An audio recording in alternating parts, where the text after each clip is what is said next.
I think it's time we all agree that giving people preferential treatment for jobs because of their race or their gender is wrong. Putting people in positions they don't deserve because of identity politics is exactly the wrong position we need to be in.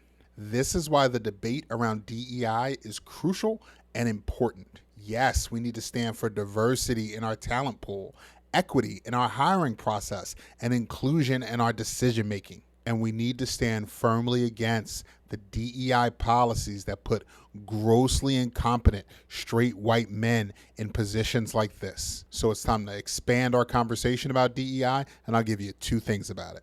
We call it DEI now, but 3 years ago it was called critical race theory. 30 years ago it was called affirmative action. I mean, we know what the acronym DEI means and we know what it looks like in practice, but the connotation is what we're talking about in the court of public opinion. At the end of the day, in the conservative stratosphere, all it really means is black people.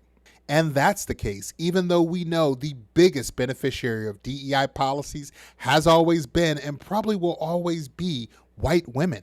The reason most people don't know that is because if you did, the argument against DEI policy will fall on a lot of deaf white ears. Thing number two, this brings us to the real problem that is facing our government and our economy.